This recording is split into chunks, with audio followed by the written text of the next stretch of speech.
Hello friends, हमारे channel NJC study point में आपका स्वागत है। इस वीडियो में हम जानेंगे कि जो ये एनबीएफसी वाले हैं, इनके पास जो हमारी आईडी पड़ी हुई है, किसी कारणवश हम लोन नहीं भर पा रहे हैं इनका, तो ये हमारी आईडी के साथ क्या क्या कर सकते हैं।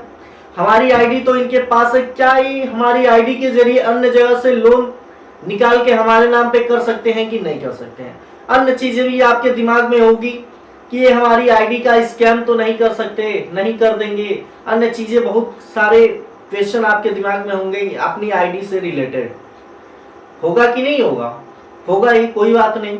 तो इस वीडियो में इससे रिलेटेड, आईडी रिलेटेड पूरी डेटा क्लियर कर दूंगा। आज के बाद से कोई भी प्रॉब्लम आपको नहीं होने वाली इस आईडी के बारे में।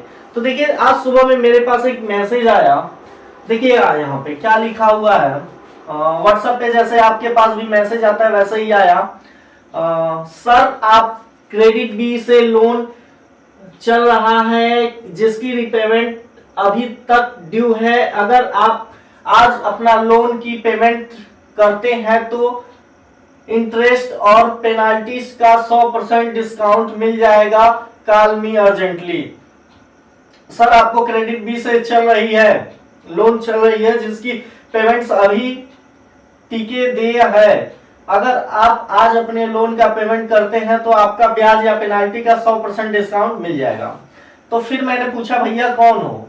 उन्होंने बोला कि sir, I am from CreditBee. अच्छा, ठीक है जी सर, पेमेंट कब कर दो अपना? तो हमने बोला कि भाई मेरी आईडी वाईडी कुछ होगा कि नहीं आपके पास? मेरी कितनी डेटा है आपके पास, मेरी क्या क्या डेटा है आपके पास? मुझे तो पता था ये टेलीकॉलर वाले हैं, क्योंकि प्राइवेट नंबर है, कंपनी रजिस्टर्ड है, इसलिए वो कभी प्राइवेट नंबर से मैसेज नहीं करते हैं।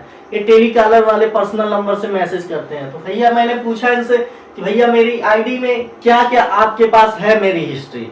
तो उन्होंने बोला ठीक है, मेरे पास हिस्ट्री देखिए। तो उन्होंने बताया, तो मैंने बोला भेजिए। तो उन्होंने भेजा। यहाँ पे देखिए क्या क्या है उनके पास। जो ये एनबीएफसी वाले होते हैं, टेलीकॉलर वालों को क्या क्या देते हैं। तो देखिए, सबसे पहले आपकी लोन हिस्ट्री इनको प्रोवाइड किया जाता है। लोन अकाउंट नंबर, जैसे यहाँ पे हिस्ट्री दिख गई, पूरा तो क्लियर नहीं दिख रहा होगा, स्क्रीनशॉट लगाया हूं। अंजय सिंह आपका नाम लिखा होगा, आपका नाम लिखा होगा, ऊपर से आपका अकाउंट नंबर लिखा होगा, जैसे लोन अकाउंट नंबर।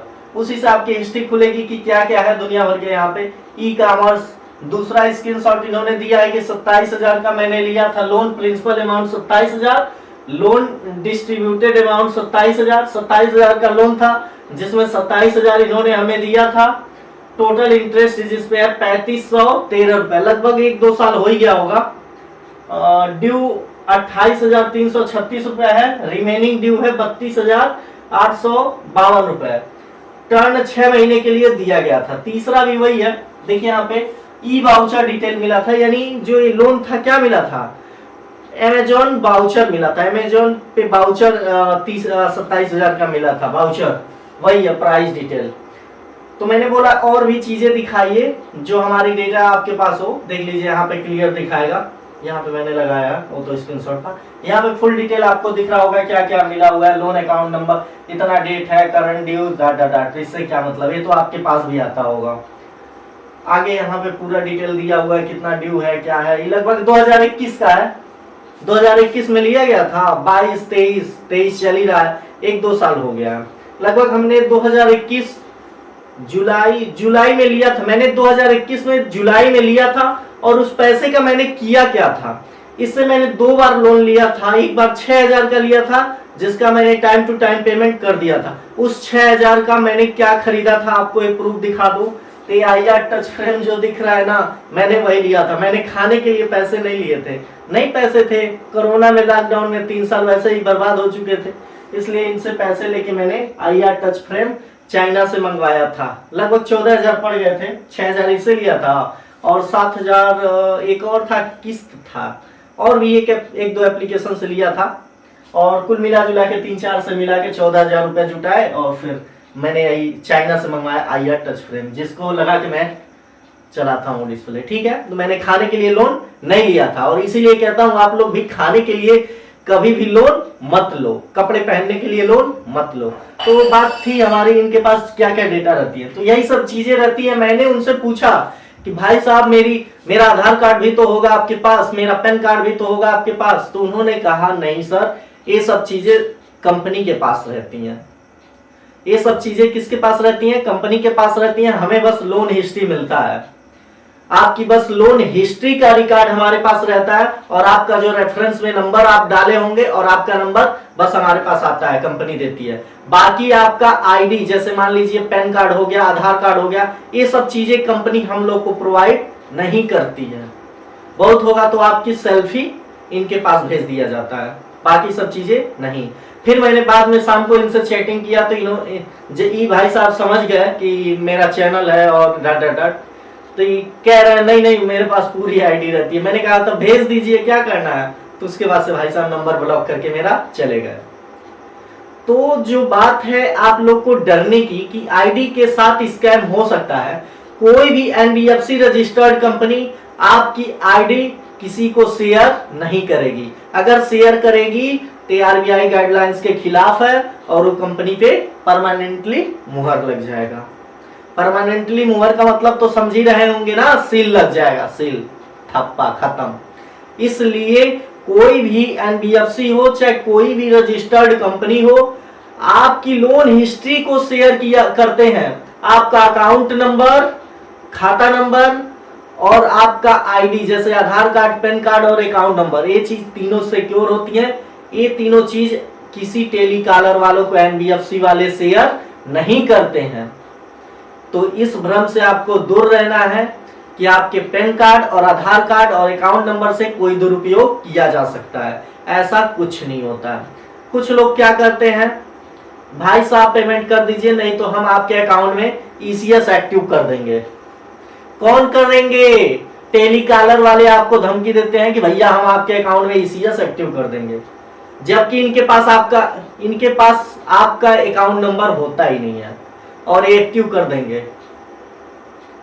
समझ गए ना? अगर आपको ये धमकी मिल रही है कि आपके अकाउंट में ईसीएस एक्टिव कर देंगे तो समझिए वो रजिस्टर्ड कंपनी नहीं है। अगर रजिस्टर्ड भी कंपनी है तो व्यक्ति जो है वो फर्जी इंसान है, वो फालतू में आपको डराने धमकाने के लिए कह रहा है। क्योंकि ईसीएस जब तक आपका परमिशन नहीं होगा, किससे किससे ईसीएस एक्टिव किया जा सकता है? मुझे तो अभी 3 चीज पता है। अकाउंट आपका नेट बैंकिंग होना चाहिए, उससे एक्टिव कर सकते हैं। चेकबुक से ईसीएस एक्टिव करवा सकते हैं, या तो एटीएम कार्ड से, और किससे कर सकते हैं? हाँ, 3 चीजें हो गई, और भी हो सकता है, पॉसिबल है किससे किससे हो सकता है। इतनी चीजें बता दिया। बिना आपके पर एक फॉर्म आता है, उस फॉर्म के बिना, उस पे साइन किए बिना एक सीएस एक्टिव नहीं होगा। तो लोग जो कहते हैं वो धमकी देते हैं, वो धमकी बस सुनिए और इस कान से निकाल दीजिए। बिना आपके परमिशन के कोई आपके अकाउंट में ईसीएस एक्टिव नहीं कर सकता। आपके आईडी के साथ कुछ नहीं होगा, इतना लिख के दे रहा हूं। लिख के नहीं, मुंह से बोल दे रहा हूं, लिखना तो दूर की बात है, वो तो कॉपी किया जा सकता है। तो इससे आप बेफिक्र रहिए, बिना डर के रहिए कि आपकी आईडी, पैन कार्ड और आधार कार्ड के साथ कुछ किया जाएगा। कुछ नहीं किया जा सकता, कुछ नहीं। जब तक वेरिफिकेशन, जैसे आधार ओटीपी तो समझ लीजिए किसी को मत दीजिएगा। आधार ओटीपी अगर आप दे दिए तो पॉसिबल है, लेकिन आधार ओटीपी अपनी किसी को मत दीजिएगा। समझ गया ना? मेन चीज इस टाइम पे वही है, आधार ओटीपी। अगर आप अपनी आधार ओटीपी शेयर कर देते हैं तो भाई आईडी उनके पास है, केवाईसी करके निकाल सकते हैं।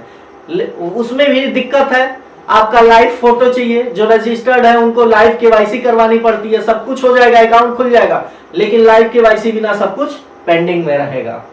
इसलिए आपको अपनी आईडी के साथ होने वाले स्कैम से घबराना बिल्कुल नहीं है। आपकी आईडी के साथ कोई स्कैम नहीं होगा। बात रही इनके, कई लोग तो धमकी देते हैं कि आपका पैन कार्ड ब्लॉक कर देंगे, आपका आधार कार्ड ब्लॉक कर देंगे। ऐसा कुछ नहीं है। इनकी कंपनी नहीं है पैन कार्ड आधार कार्ड की है। बहुत बड़े जो क्रिमिनल होंगे उनकी आईडी ब्लॉक की जाती है। भाई साहब, आपकी आईडी ब्लॉक नहीं कोई कर सकता है। इसलिए आप लोग आराम से रहिए, कोई दिक्कत नहीं है। आज नहीं है पैसे, ये थोड़ी ना जिंदगी में कभी नहीं पैसे आएंगे। कह दीजिए भैया जिंदगी बहुत लंबी है, जब तक है, छोटी मत कहिए, अभी लंबी है। पैसे ये नहीं है कि हमारी जिंदगी में नहीं आएंगे, आएंगे तो हम पेमेंट कर देंगे। आपका सूद, ब्याज, इंटरेस्ट पे इंटरेस्ट जितना भी आप लगा लो, हम पेमेंट करेंगे। मना नहीं करना है, कहना है कि पेमेंट हम करेंगे। जब मेरे पास पैसे हो जाएंगे मैं पेमेंट कर दूंगा। ठीक है? आपको बिल्कुल भी डरना घबराना नहीं है। समझ गए? आपकी आईडी के साथ या किसी भी तरह का कोई दिक्कत नहीं होने वाला, सिवाय एक टेली कॉलर वाले जितने प्रकार से आपको पुलिस, एसपी, एसआई जो भी हो बन के, वकील जितना भी बन सकते हैं बन के डरा लें, इसके सिवा आपके साथ कुछ नहीं होगा। सिविल स्कोर तो एक पेमेंट जिस दिन आपने लेट किया उसी दिन आपका सिविल की समझ लीजिए थप्पा लग गया भैया, खत्म। समझ गए ना? बाकी कोई कितना भी कहे कि भैया लेट पेमेंट के साथ दे दो, ये वो हो जाएगा, होता कुछ नहीं है। जब एक बार पेमेंट डीले हो गया समझ लो खत्म, बस वहां से हाथ जोड़ लो वहीं से और बस पीछे हट जाओ, अपने जज्बातों पे काबू रखो और पीछे हट जाओ। भैया अब हमें लोन नहीं चाहिए, नहीं मिलेगा, बात खत्म। ठीक है, आगे अन्य कोई प्रॉब्लम हो तो आप कमेंट करके पूछ सकते हैं। धन्यवाद।